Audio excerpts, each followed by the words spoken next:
This next course is about getting you ready to jump into the mentor role. And I know you might be saying to yourself right now that you don't have the confidence or the courage, or you don't feel ready to be a mentor, or you might not have the experiences, but you do. You do have so many experiences, so many things that you could share that will be very valuable to somebody else. So I want you to take this challenge, and when you're learning the skills to be an effective mentor, give them a try. Jump into the role as a mentor, and you'll be surprised. You'll be surprised about what you actually know, and that's how your mentoring confidence or your confidence as a mentor grows. But you do have to take that step, and you do have to put your foot forward and become a mentor. For this quiz, I'd like you to think about your mentor and put a check mark if they do it, and an X if they don't.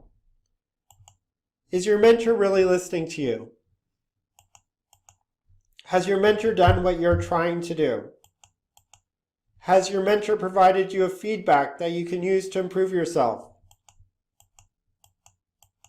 Does your mentor ask questions to help you figure out solutions for yourself? Has your mentor recommended a book, an article, or a video that is relevant to your needs? Has your mentor introduced you to someone in their network who could also help you? Do you leave mentoring conversations feeling totally inspired? Has your mentor observed you performing a skill? Has your mentor provided you with encouragement? Is your mentor available to meet you within their schedule? Does your mentor respond to emails in between meetings? Do you feel that your conversations are productive and that they're meeting your needs?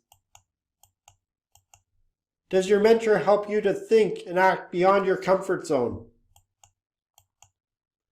Does your mentor check in with you occasionally to see how things are progressing? And the last question, does your mentor follow through on the things that they say they're going to do?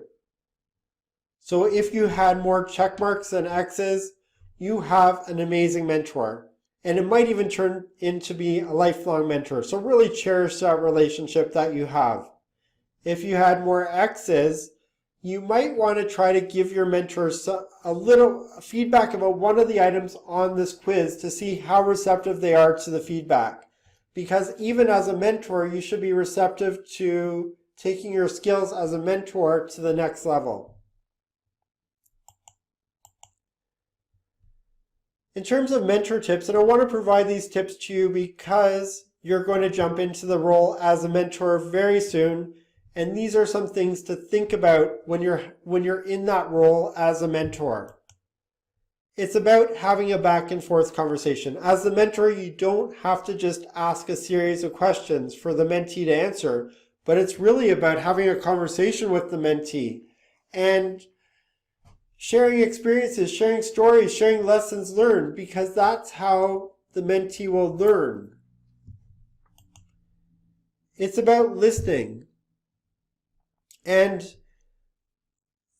you can I hear all the time, but I don't listen all the time. So when I'm just hearing things that are being said, I have to identify that I'm only hearing them, and I have to switch to listen to them, to listen to what someone is saying closely.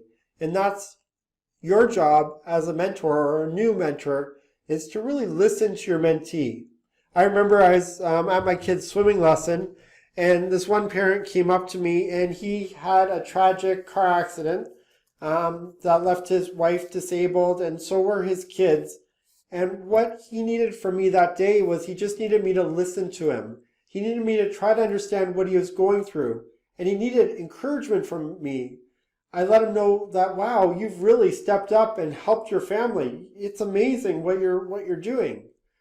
So sometimes people just need someone to really listen to them. Share your experiences and share your stories. As the mentor, it's always about that. Some of my best mentoring experiences and my favorite mentees have been the people that are on the path to what I've done. So people that are starting like IT or software projects. I love being a mentor to them because I have lots of stories to share and things that worked for me, things that didn't work for me. And I feel like I'm really able to contribute to their growth and provide guidance and support and resources so that they don't make the same mistakes that I made. Ask questions, don't provide answers. And this is the hardest skill for mentors. And that's why I want to talk about this skill today with you as you become a mentor. One of my mentees was going through a dilemma whether she should take on a business partner or not. And in my gut and in my intuition, I thought it was a bad decision for her to take on the business partner. But I couldn't say anything to her. So instead what I had to do is ask a series of questions to help her figure out the right answer for herself. Because if I told her what I thought she should do, 3 years down the road, she might look back and say, oh, I wish my mentor didn't tell me to do that. So it's always about empowering your mentee to take the right step and make the right decision for themselves. Check in. As a mentor, it's also important to check in with your mentee. So say you know that they're going to be asking for a promotion. On the day of, you might want to send them a text saying, good luck today. Or afterwards, you might ask them, how did it go? It's because when you check in with your mentee, you're showing that you're just as committed to the relationship as they are. Connect to people, connect to resources, books, articles, associations, people that they could also benefit from, because we don't know everything and there's always other people that your mentee could also connect with. Provide constructive feedback. This is your job as a mentor. It could be even the small things. So if you see that your mentee isn't smiling or they're not starting meetings off with small talk, let them know that. Provide that feedback, because it might be those things that are holding them back from achieving greater success. So it's your job as the mentor to provide feedback, and providing feedback is a very challenging skill and a very transferable skill to everything that you do in your career. So you might as well get good at it as a mentor so that you can bring it back to the people that you lead. Follow the mentee's lead. And I've gone to so many mentors and they will talk to me about everything except what I came there for. So as the mentor, always start the conversations with, how can I help you?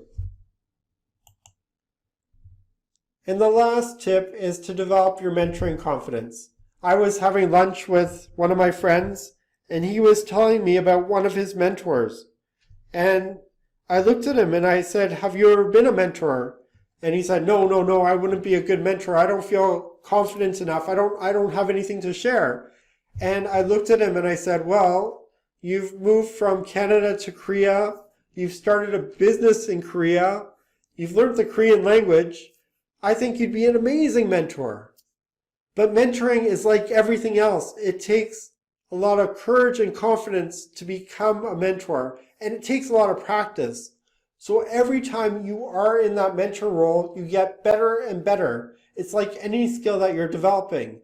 And it's a challenging role, but it's so worth it because you're pushing your skills to the next level in that mentor role. So start being a mentor to develop the confidence to be a more effective mentor.